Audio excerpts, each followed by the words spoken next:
This call is now being recorded. तर आपण आज विशिष्ट वाङ्मय प्रकाराचा अभ्यास या विषयाअंतर्गत प्रीती भावनेच्या कविता हा घटक अभ्यासणार आहोत. बघा, काव्यांकुर या पुस्तकामध्ये, काव्यांकुर हे जे पुस्तक आपल्याला अभ्यासाला आहे याच्यामध्ये आपल्याला 4 प्रकारच्या कविता आहेत. प्रीती भावनेच्या कविता, निसर्ग जाणीवेच्या कविता, सामाजिक जाणीवेच्या कविता आणि राष्ट्र भावनेची कविता. या 4 प्रकारच्या कवितांमध्ये वेगवेगळ्या कविता आपल्याला अभ्यासायच्या आहेत. यापूर्वी आपण कवितेची वाटचाल, कवितेचे घटक, कविता म्हणजे काय आणि कवितेचे प्रकार हे घटक आपण अभ्यासलेले आहेत. आणि आज आपण प्रत्यक्ष कवितेच्या रसग्रहणाला सुरुवात करणार आहोत. तर प्रीती भावनेची कविता. प्रीती भावनेच्या कवितेलाच प्रेम कविता असंही म्हटलं जातं. आता प्रेम कविता ही अनेक लोक आपल्या काव्यलेखनाची सुरुवात करताना प्रेम कवितेने करतात. जे अनेक वेगवेगळे कवी आहेत ते सगळे कवी आपल्या काव्यलेखनाची सुरुवात करताना त्यांनी प्रेम कवितेनेच केलेली आहे. असं म्हटलं जातं की पाण्यात पडला की पोहू लागतो आणि प्रेमात पडला की लिहू लागतो. प्रेम ही जी शाश्वत भावना आहे ती आपल्या मनामध्ये एकदा उत्पन्न झाली की आपल्या मनामध्ये निर्माण होणारे जे विचार आहेत त्या विचारांना वाट मोकळी करून देण्यासाठी शब्दांसारखं दुसरं कोणतंही माध्यम नाही. आणि शब्दांच्या या माध्यमातून जेव्हा ते कागदावर उतरले जातात ते शब्द, तेव्हा प्रेम काव्य निर्माण होतं. या ज्या वेगवेगळ्या प्रेम भावनेच्या कविता आपल्याला अभ्यासाला आहेत, 6 कविता आहेत त्या. कुब्जा, इंदिरा संत, स्वप्नाची समाप्ती, कुसुमाग्रज, फुंकर, वसंत बापट,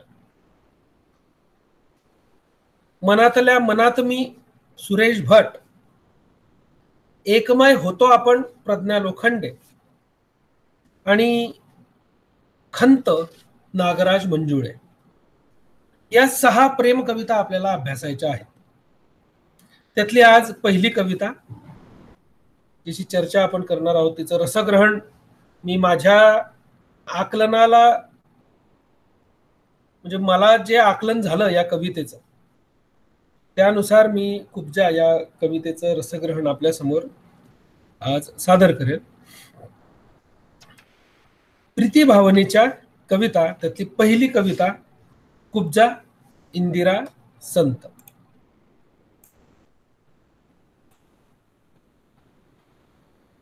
कविता तुमच्या समोर आहे. कविता वाचूया पहिल्यांदा. अजून नाही जागी राधा, अजून नाही जागे गोकुळ. बघा, या कवितेच्या संदर्भात आपण चर्चा करणार आहोतच, परंतु समोर दिलेल्या चित्रांच्या अनुषंगाने सुद्धा तुम्ही या कवितेचा अर्थ लावण्याचा प्रयत्न करायचा आहे. अर्थातच इंदिरा संतांची ही कविता इतकी दृश्यमान स्वरूपामध्ये त्यांनी लिहिलेली आहे की प्रत्येक शब्द हा आपल्या डोळ्यांसमोर एक चित्र घेऊन येतो. आणि कविता शांतपणे जर ऐकली आपण आणि पुन्हा पुन्हा जर ती वाचली तर आपल्याला त्या कवितेमध्ये जे म्हटलेलं आहे ते प्रत्यक्ष डोळ्यांसमोर दिसायला लागतं. काय म्हणतायत त्या? अजून नाही जागी राधा, अजून नाही जागे गोकुळ, अशा अवेळी पैल तीरावर आज घुमे का पावा मंजुळ. अजून नाही जागी राधा, अजून नाही जागे गोकुळ, अशा अवेळी पैल तीरावर आज घुमे का पावा मंजुळ. मावळतीवर चंद्र केशरी पहाटवारा भवती भनभन. मावळतीवर चंद्र केशरी पहाटवारा भवती भनभन. अर्ध्या पाण्यामध्ये उभी ती, तिथेच टाकून आपुले तनमन. विश्वच अवघे ओठा लावून कुब्जा प्याली तो मुरली रव. विश्वच अवघे ओठा लावून कुब्जा प्याली तो मुरली रव. डोळ्यांमधून थेंब सुखाचे, हे माझ्यास्तव हे माझ्यास्तव. बघा किती सुंदर कविता आहे. तुम्हाला कुब्जा ही माहिती असेल कदाचित.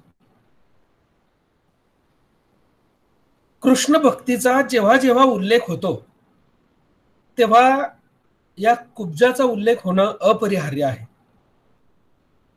इतका या कुब्जाचा आणि भगवान श्रीकृष्ण यांचा घट्ट संबंध आहे. कंसाच्या दरबारातली ही कुरूप दासी आपल्या पाठीवर कुबड घेऊन जगत असते. बघा इथे त्या दासीला कुबड तुम्हाला दिसत असेल. कंसाच्या दरबारामधली ही दासी आपल्या पाठीवर कुबड घेऊन ती जगत असते. परंतु एकदा कृष्णाची कृपा होऊन तिचे ते कुबड बरे होते आणि तिच्या शरीराला जी निसर्गानं दिलेली जन्मतःच एक कुरूपता आलेली असते त्या कुबडमुळे ती दूर होऊन जाते. त्यामुळे ती भगवान श्रीकृष्णावर प्रेम करू लागते आणि अखेरीस अनंत काळापर्यंत श्रीकृष्णाचे तिला प्रेम मिळत राहण्याचा वर ती प्राप्त करून घेते. श्रीकृष्ण आणि कुब्जा यांच्या अलौकिक अशा प्रेम भावनेचं वर्णन या कवितेमधून आलेलं आहे. इंदिरा संतांनी या कवितेमधून कुब्जेचं श्रीकृष्णाच्या प्रती असणाऱ्या समर्पणाचं चित्रच जणू आपल्या समोर उभं केलेलं आहे. मृण्मयी नावाचा त्यांचा कविता संग्रह होता. त्या कविता संग्रहामध्ये प्रसिद्ध झालेली ही अलौकिक अशी प्रेम कविता आहे. पुन्हा एकदा आपण ती कविता लक्षात घेऊ. अजून नाही जागी राधा, अजून नाही जागे गोकुळ, अशा अवेळी पैल तीरावर आज घुमे का पावा मंजुळ. मावळतीवर चंद्र केशरी पहाटवारा भवती भनभन. अर्ध्या पाण्यामध्ये उभी ती, तिथेच टाकून आपुले तनमन. विश्वच अवघे ओठा लावून कुब्जा प्याली तो मुरली रव. डोळ्यामधून थेंब सुखाचे, हे माझ्यास्तव हे माझ्यास्तव. बघा श्रीकृष्णाच्या आगमनाची नुसती चाहूल कशी समाधी अवस्थेला नेणारी आहे याचा अनुभव या कवितेतून होतो. भगवान श्रीकृष्णाच्या प्रेम क्रीडांविषयीच्या अनेक कविता आपण ऐकल्या असतील, अनेक गवळणी आपण ऐकल्या असतील, पण या सगळ्यांहून कुब्जा ही इंदिरा संतांनी लिहिलेली जी कविता आहे ती वेगळी भासते. बघा कवितेमध्ये त्यांनी एक चित्र उभं केलेलं आहे आपल्या डोळ्यांसमोर. अवघ गोकुळ निद्रावस्थेत असताना भवतालच्या राम प्रहरी भगवान श्रीकृष्णाच्या संदर्भात कुब्जाच्या मनामध्ये प्रीती भावना दाटून आलेली आहे. बघा, सगळे झोपलेले आहेत. अजून नाही जागी राधा, अजून नाही जागे गोकुळ.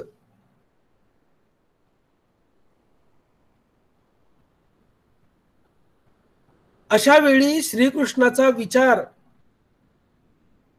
पैल तीरावरून हलकेच गुंजारत असलेला बासरीचा सूर घेऊन येतो पहा.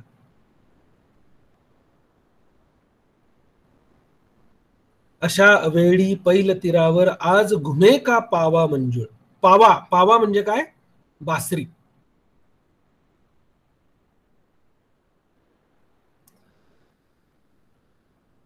देवाचं आगमन जणू इकडे होते आहे की काय. म्हणजे ती पैल तीरावर उभी आहे, नदीच्या काठी. नदीच्या काठी नव्हे तर ती अर्ध्या पाण्यामध्ये उभी आहे. सकाळची वेळ आहे. सूर्यकिरणांनी तो चंद्र केशरी होतोय, म्हणजे दिवस उजाडणार आहे आता. रामप्रहर आहे, सकाळची वेळ. आणि त्या सकाळच्या वेळी सगळं गोकुळ शांत झोपलेलं असताना पैल तीरावरून श्रीकृष्णाच्या मंजूळ बासरीचा आवाज तिच्या कानी येतो. आणि बासरीचा आवाज आला म्हणजे देवाचं आगमन जणू इकडे होत आहे की काय. हा बासरीचा सूर भगवान श्रीकृष्णाचं दर्शन आपल्याला घडवतो की काय, हा विचार तिच्या मनामध्ये आल्यामुळे ती शहारली आहे.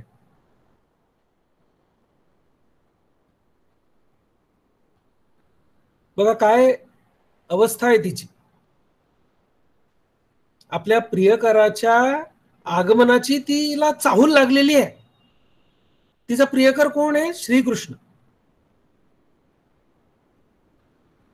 आणि बासरीचे सूर कानी पडल्यामुळे तिला असं वाटतं आहे की आता आपल्याला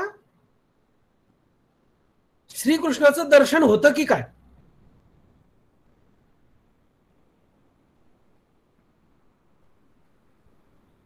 आसमंती चहूकडे विखुरलेल्या उगवत्या सूर्याचा आगमनाचा निदर्शक असलेल्या केशरी रंगामध्ये मावळतीचा प्रवास करणारा चंद्र. बघा काय म्हणते ती पुढच्या कडव्यामध्ये. मावळतीवर चंद्र केशरी पहाटवारा भवती भनभन.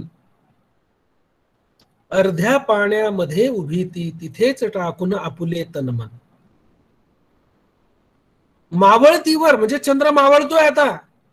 रात्र मावळते आहे, दिवस उजाडतो आहे. आसमंती चहूकडे उगवत्या सूर्याच्या आगमनाचा निदर्शक केशरी रंग जो आहे तो विखुरलेला आहे. मावळतीचा प्रवास करणारा चंद्र हळूहळू केशरी होत जातो. सकाळी सकाळी तसा तो चंद्र केशरी होत चाललाय आणि सूर्य उगवणार आहे, दिवस उजाडणार आहे. आणि अशा या वातावरणामध्ये भवताली अंगावर रोमांच उभं करणारा पहाट वारा अवतीभोवती फिरतोय. त्यामुळे तिची मनोवस्था जी आहे ती फारच बिकट झालेली आहे. भगवान श्रीकृष्णाचा विचार तिच्या डोक्यातून जात नाहीये. भगवान श्रीकृष्णाच्या याची देही याची डोळा दर्शनाला ती आसुसलेली आहे.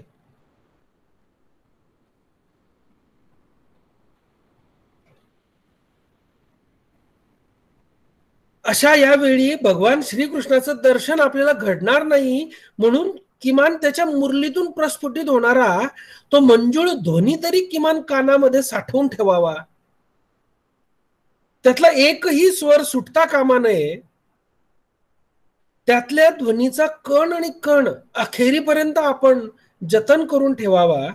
इतक्या तन्मयतेनं ती तो बासरीचा पैल तीरावरून येणारा मंजुळ स्वर ऐकत उभी आहे. आणि कशी उभी आहे? अर्ध्या पाण्यामध्ये उभी ती, तिथेच टाकून आपुले तन्मन. ती इतकी बेभान झालेली आहे श्रीकृष्णाच्या भेटीसाठी की सकाळच्या या प्रहरात आपलं तन्मन विसरून, देहभान विसरून ती उभी अर्ध्या पाण्यामध्ये उभी आहे.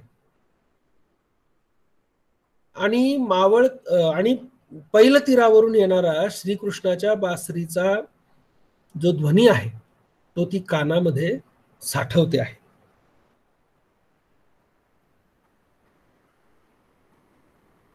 मुरलीधराच्या मंजुळ पाव्याच्या स्वरात जिथं अवघं गोकुळ देहभान विसरत होतं, तिथं कुब्जेची काय कथा? भगवान श्रीकृष्णाची जेव्हा बासरी वाजायला सुरुवात व्हायची तेव्हा आपल्याला माहिती आहे की सगळे पशु, पक्षी, प्राणी, माणसं बेभान होऊन श्रीकृष्णाच्या बासरीचा ध्वनी ज्या बाजूने येत असेल तिकडे धाव घेत. तशीच कुब्जा सुद्धा आपलं देहभान विसरून त्या बासरीच्या सुरामध्ये रत होऊन जाते आहे.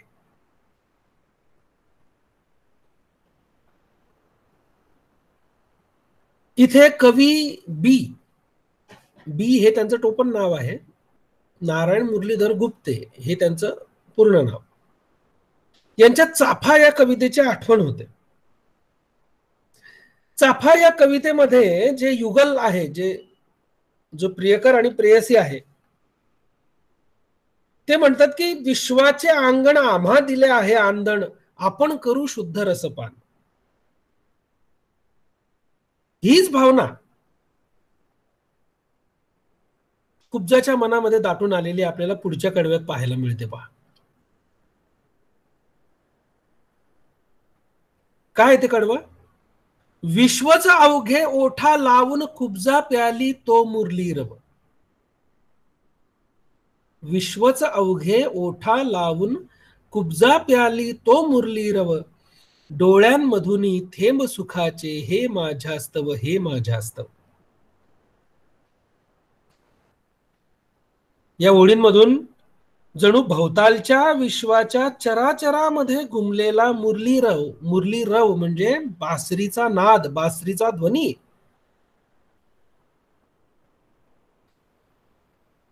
विश्वाच्या चराचरामध्ये घुमलेला मुरलीरव कणाकणातून आपल्या रोमारोमात भिनवण्याचा तिचा प्रयत्न आपल्याला दिसतोय. पहा, विश्वच अवघे ओठा लावून, म्हणून ती अवघ्या विश्वाला ओठाशी लावून तो बासरीचा ध्वनी जणू ग्रहण करते. त्यातला एकही कण तिला सोडायचा नाहीये. का? कारण तो बासरीचा ध्वनी तिच्या प्रियकरानं वाजवलेल्या बासरीतून आलेला आहे. कोण आहे तिचा प्रियकर?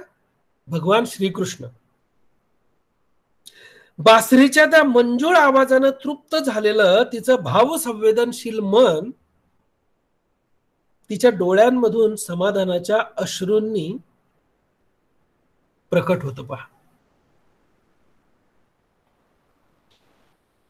या चराचरातील एक एक बिंदू हा कृष्ण प्रीतीचा आहे.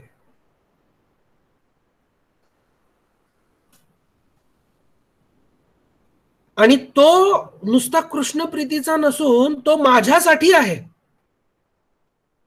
जणू कृष्णाच्या बासरीतला मंजूळ स्वर फक्त माझ्यासाठी निनादतो आहे अशी भावना तिच्या मनामध्ये होते आणि ही भावना तिच्या चित्तवृत्तींना सुखावते. आणि म्हणून विश्वच अवघे ओठा लावून कुब्जा प्याली तो मुरलीरव, डोळ्यांमधून थेंब सुखाचे हे माझ्यास्तव, हे माझ्यास्तव अशी भावना ती प्रकट करते. पहा, इंदिरा संतांनी या कवितेमधून कुब्जाच्या मनातल्या कृष्ण प्रीतीच्या तरल भावनांचं प्रतिबिंब शब्दांच्या माध्यमातून व्यक्त केलेलं आहे. पहा,